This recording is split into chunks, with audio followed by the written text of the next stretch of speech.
a fazermos a leitura da Palavra de Deus, que está na primeira carta de Paulo aos Coríntios, capítulo de número 11, do versículo 23 até o versículo 26.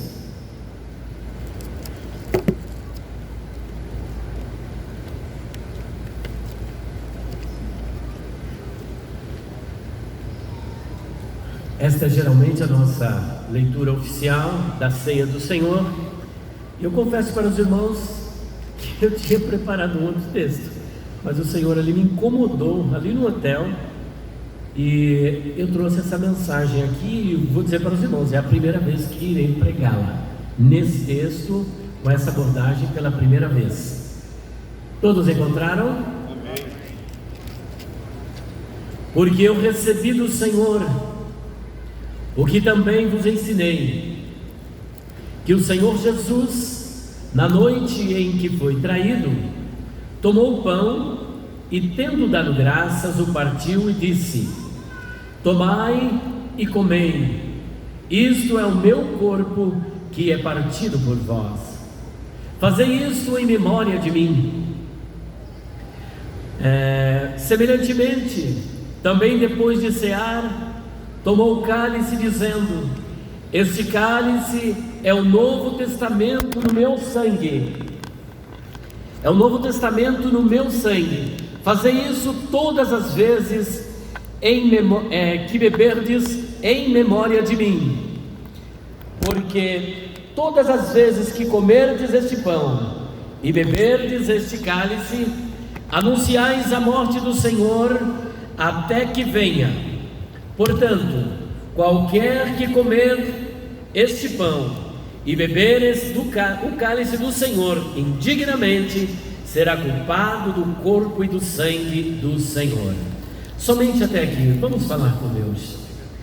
Senhor nosso Deus e nosso Pai que está nos céus, mais uma vez, Pai querido, nós nos encontramos diante da Tua presença para Te louvar e exaltar pela Tua fidelidade, pela Tua graça, amor e misericórdia.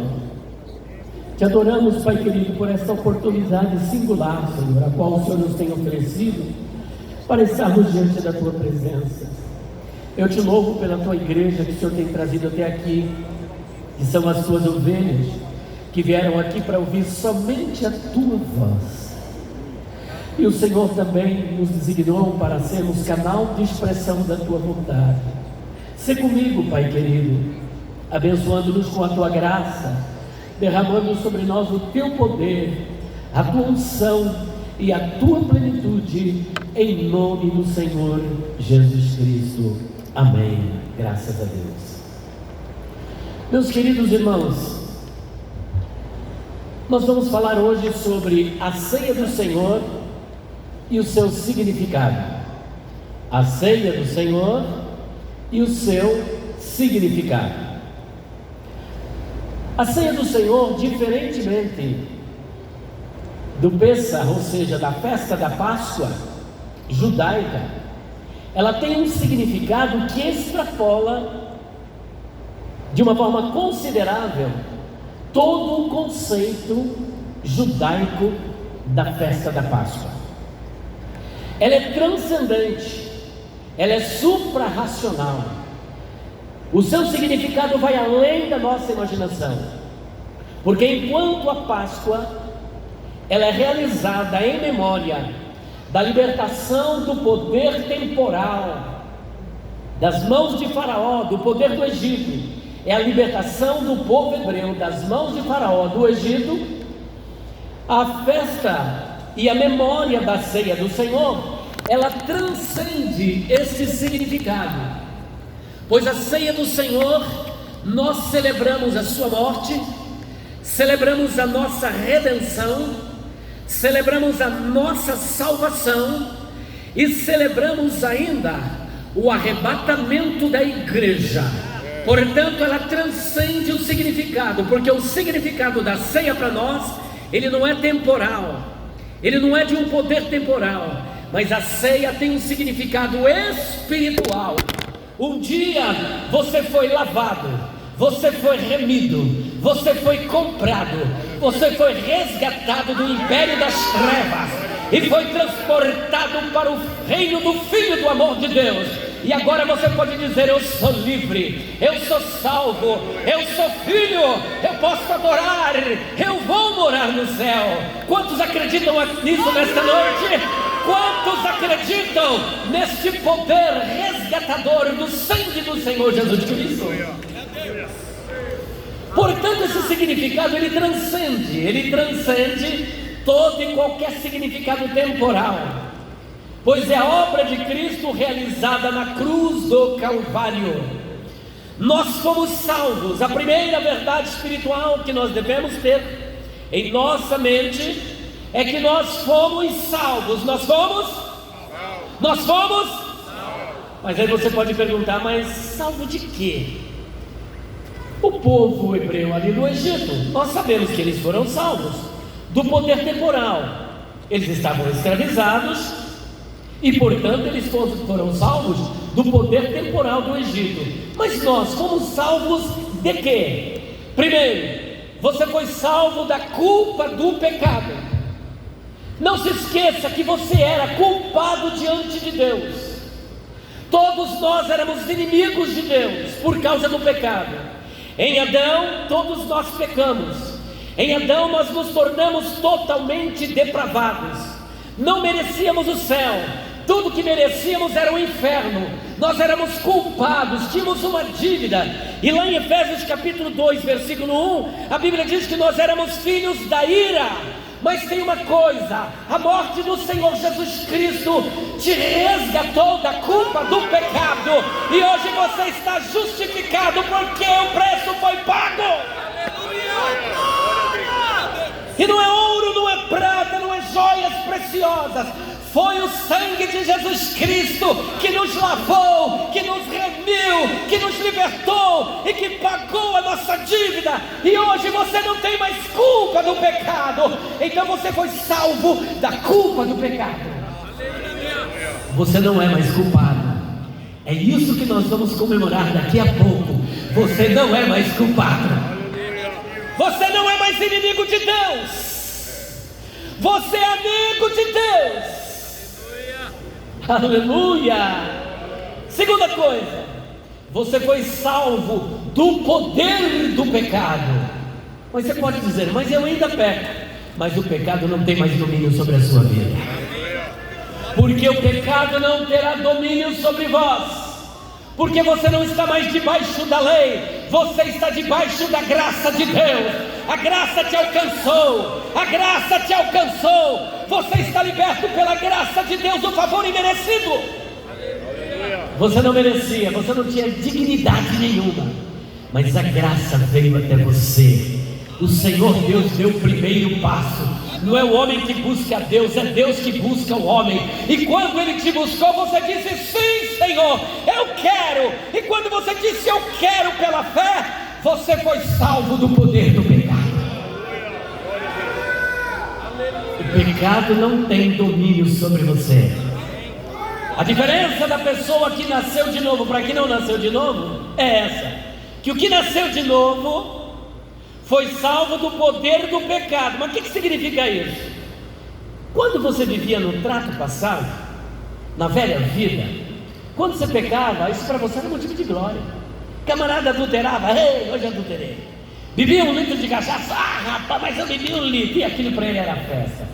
Hoje, quando você, como servo de Deus, dá um deslize e comete um erro, lá dentro de você é causada uma tristeza muito grande, porque você tem uma nova natureza. Você agora tem a natureza de Deus em você. Você não concorda mais com o pecado, você não aceita mais a velha vida. O diabo não pode mais te dominar. Logo você cai na presença do Senhor, você se arrepende, clama pela misericórdia, pede perdão, o Espírito Santo te renova e você volta a glorificar o nome do Senhor. O que é isso? Você venceu o pecado.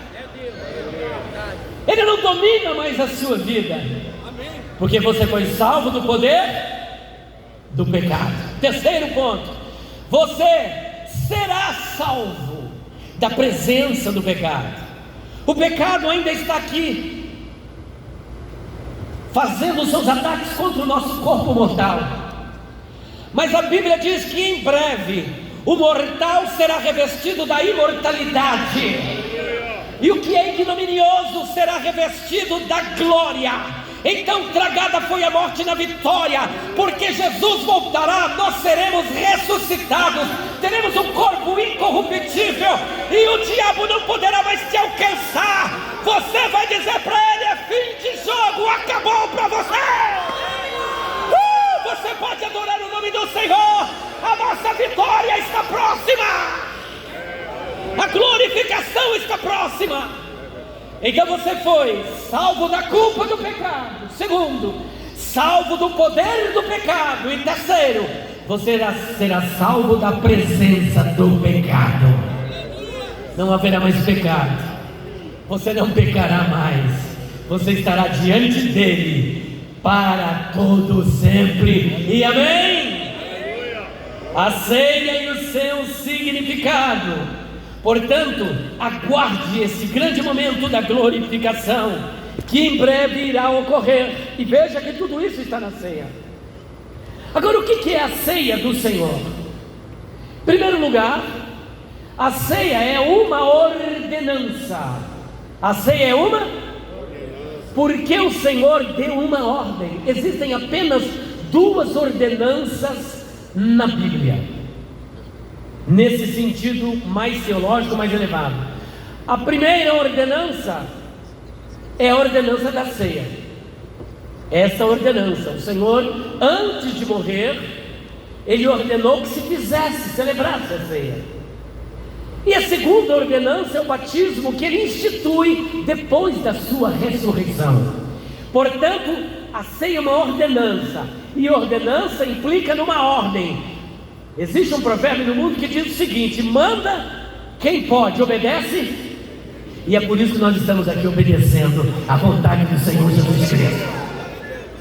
Então a ceia é uma ordem dada pelo Senhor, e é por isso que nós estamos aqui celebrando esta ordem, que conforme nós lemos no capítulo 11, versículo de número 24, está escrito assim: tomai, comei, isso é o meu corpo que é partido por vós. Fazei isto em memória de mim. Fazei isto em memória de mim. Portanto, nós temos aqui o primeiro aspecto da ceia, que é uma ordem. Segundo, esta ordem, esta celebração não é algo aleatório. Não é uma festa que você diz: hoje eu vou fazer uma festa. Não. O apóstolo Paulo, ele diz que esse mandamento, que esta ordem, ele recebeu diretamente do Senhor, porque ele disse: porque eu recebi do Senhor aquilo que também eu vos ensinei. Portanto, esse ensino não é uma criatividade paulina, esse ensino não é uma criatividade apostólica, esse ensino não é uma criatividade dos pais da igreja, dos reformadores, esse ensino não é uma criatividade dos profetas. Este ensino veio direto do Senhor Jesus Cristo. Ele deu este ensino para Paulo, e ele está passando para nós. Portanto, a fonte do ensino é celestial. Fazei isso em memória de mim. Eu recebi do Senhor. E terceiro ponto, a ceia do Senhor é um momento de comunhão entre Jesus e a sua igreja. Jesus estava nas suas últimas horas de vida, ali no cenáculo. Ele entra no cenáculo na primeira vigília da noite, que era das 6 às 9, fica até das 9 até a meia-noite. Portanto, ficou a primeira e a segunda vigília dentro do cenáculo.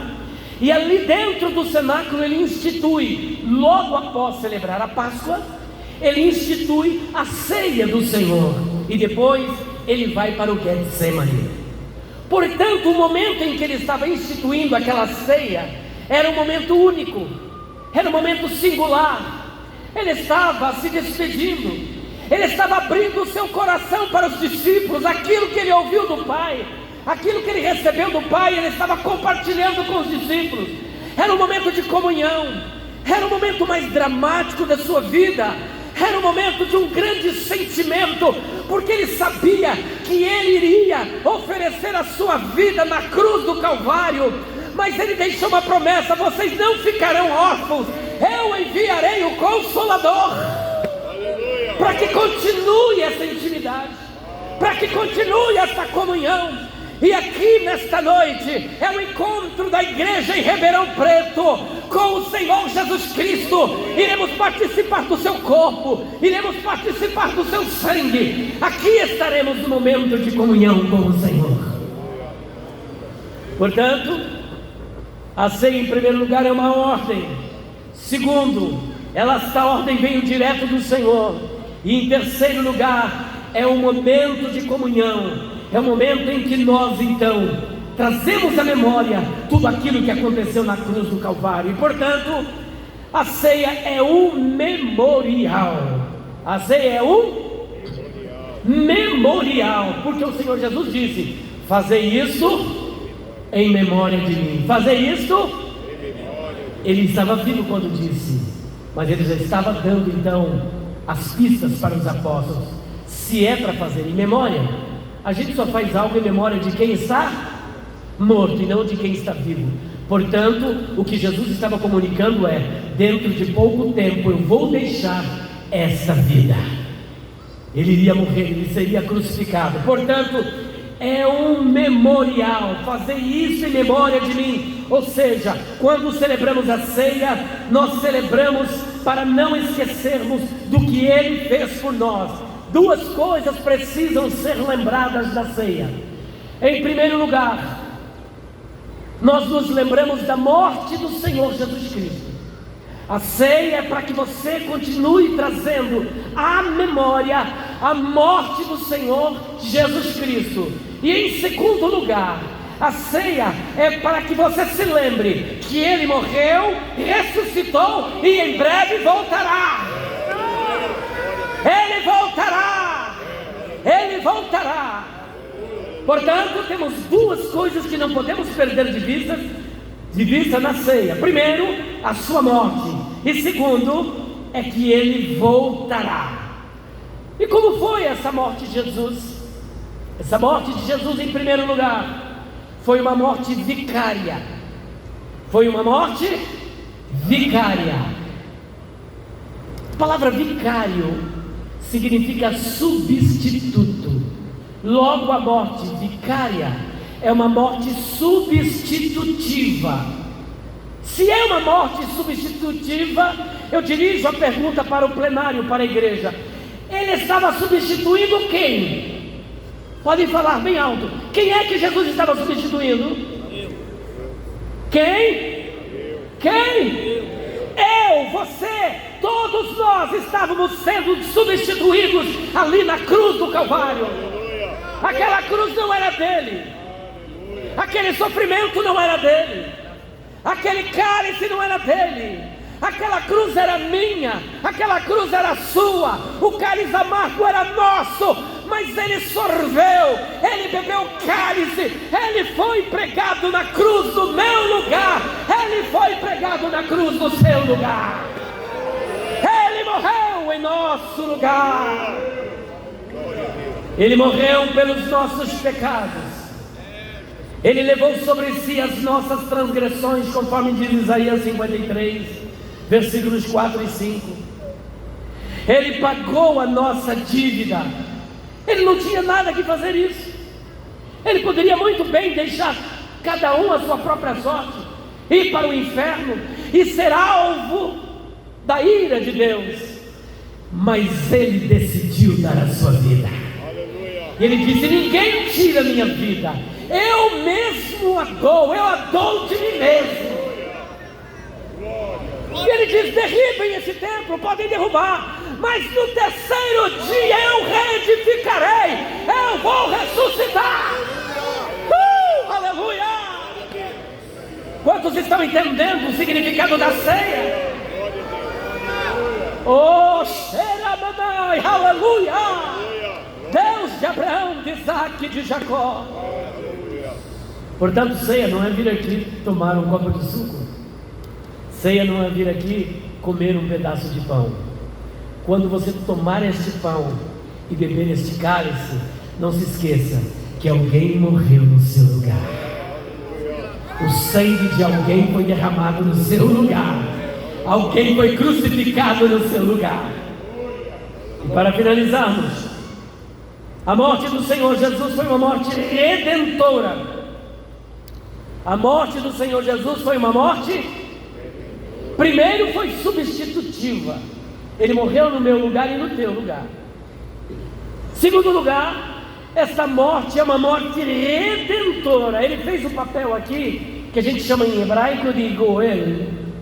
Goel é o parente remidor, o resgatador. O parente resgatador. E Jesus é o nosso parente mais próximo. É o nosso parente resgatador. É o nosso libertador. Lá em Colossenses está escrito o seguinte: que Ele nos tirou do império das trevas e nos transportou para o reino do Filho do seu amor. Portanto, você foi resgatado. O preço foi pago para Deus. E você foi resgatado do império das trevas. Antes havia alguém que te dominava, alguém que te conduzia, alguém que tinha um reino déspota, perverso, das trevas, maligno. Mas o Rei da Luz, o Senhor Jesus Cristo, o Sol da Justiça, brilhou nas nossas trevas e Ele nos resgatou. Ele nos tirou do império das trevas. Salvação aqui é resgate. Resgate, nesse caso aqui, salvação significa mudança de reino. Você pertencia a um reino do império das trevas. Você pertencia a um reino caído. E você foi transportado para o reino do Filho do amor de Deus. Veja a posição que você alcançou em Cristo. Na carta de Paulo aos Efésios, capítulo 2, versículo de número 6, a Bíblia diz que Ele nos ressuscitou juntamente com Cristo e nos fez assentar nas regiões celestiais em Cristo Jesus. A tua posição é uma posição elevada. A tua posição é uma posição exaltada. Você é embaixador de Cristo aqui na terra. Você é representante de Cristo na terra. Você tem uma posição elevada. Olha lá o texto: e nos ressuscitou. Você estava morto em seus delitos e pecados. Você ia para o inferno, mas a graça te alcançou. O Senhor te ressuscitou. O Senhor te resgatou. O Senhor te libertou e te colocou nas regiões celestiais em Cristo Jesus. Isso é ceia do Senhor. Não é nos reunirmos aqui para comer pão e beber suco. É para trazer à memória esta verdade espiritual, que não pode ser trocada por culto de prosperidade. Se Deus fizer, Ele é Deus, e se não fizer, Ele é Deus. Se Deus te der riqueza, Ele é Deus, e se não der riqueza, Ele é Deus. Se Deus te curar, Ele é Deus, e se não curar, Ele também é Deus. O melhor Ele já fez por você. Ele te libertou, Ele te salvou, Ele te redimiu, Ele te ressuscitou, Ele te transportou, Ele te deu o Espírito Santo, e você vai morar no céu. Aleluia! Quantos podem adorar o nome do Senhor? Ele está presente aqui neste lugar. Morte redentora. Ele nos resgatou do império das trevas. No dia do Yom Kippur, que era uma festa judaica, Hag Yom Kippur, Yom significa dia, e Kippur vem de kafar, que é cobrir. Era o dia do perdão, mas um perdão entre aspas, porque todo ano eles comemoravam os mesmos pecados, porque era aquele dia no ano, e depois o ano todo pecando, aí voltava outro ano. Só que a Bíblia diz que o sangue de bodes, de um novilho, de uma bezerra, não pode tirar pecados. Mas o sangue de Jesus, Ele morreu de uma vez para sempre, para realizar uma eterna redenção. A redenção que Ele realizou é eterna. Te manda para a vida eterna, te manda para a vida eterna, te manda, te leva para a vida eterna. Aleluia. Morte redentora. Yom Kippur, cobertura de pecado. Mas Jesus, Ele tira, Ele é o Cordeiro de Deus que tira o pecado do mundo. Ele tirou. Você não deve mais nada para Deus. Você foi justificado. É o enigma de Deus. Porque na jurisprudência, qualquer juiz que condenar o inocente e absolver o culpado, esse juiz o que ele é? Injusto. Vamos chamar ele de corrupto, porque está absolvendo o culpado e condenando o inocente. Mas a Bíblia diz que Deus é justo e justificador daquele que crê nele. Nós éramos culpados, pecadores, inimigos de Deus, inimigos da cruz. Andávamos de acordo com o príncipe das trevas, em desobediência, desagradando a Deus. Pelo certo juiz dos juízes, tinha que nos condenar e mandar para o inferno, mas Ele te absolveu por causa da morte de Jesus, e hoje pela graça você é salvo. Você é salvo na pessoa do Senhor Jesus Cristo. Você pode exaltar o Senhor, você pode ser grato a Deus por isso. Aleluia, glória a Deus. Por último, a ceia do Senhor, ela tem um significado evangelístico. Não para por aqui não. Não é só vir aqui comer o pão, beber o suco e acabou. Não. Jesus não perdeu a oportunidade. Antes de morrer, Ele anuncia a sua morte e ainda anuncia o que nós deveríamos fazer depois da sua morte. Olha o que ele diz, versículo de número 26. Porque todas as vezes que comerdes este pão e beberdes este cálice, completem vocês juntos.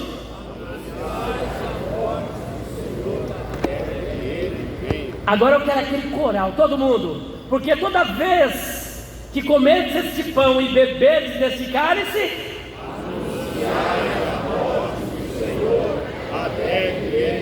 o que significa anunciar a morte do Senhor? É falar dele, falar do que aconteceu lá na cruz. Se eu amo uma mensagem da cruz, até morrer, levarei.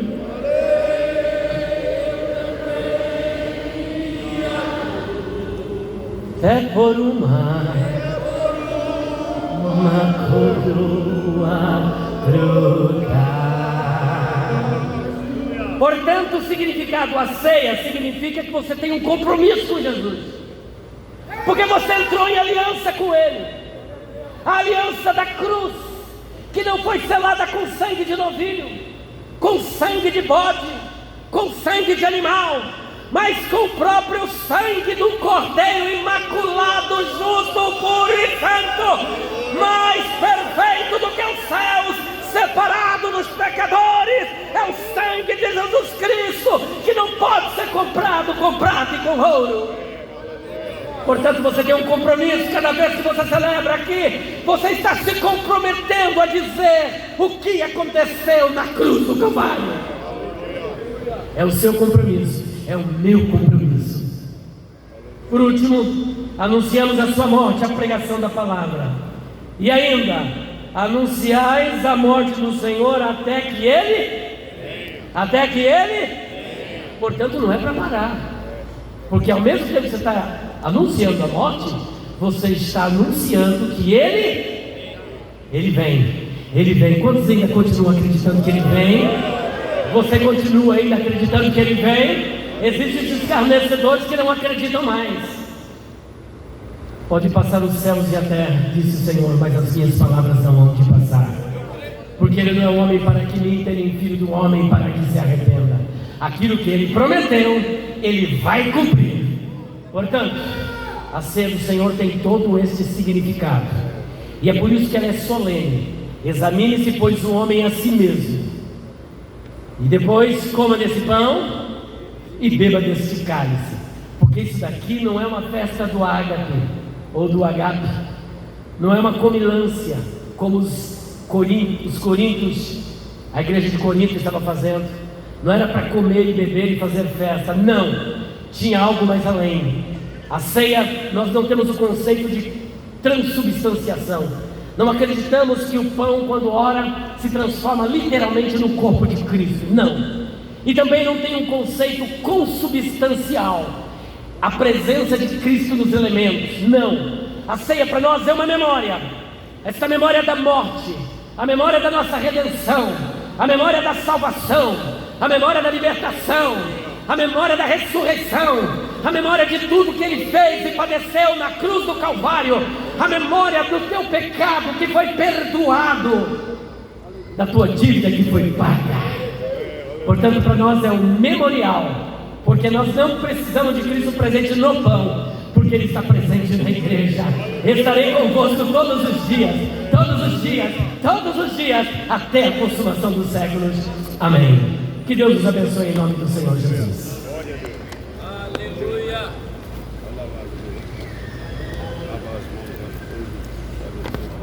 Glória a Deus. Aleluia, Jesus. Louvamos a Deus pela sua palavra. Vamos colocar em pé, fazer a leitura. Pastor já leu, vamos ver.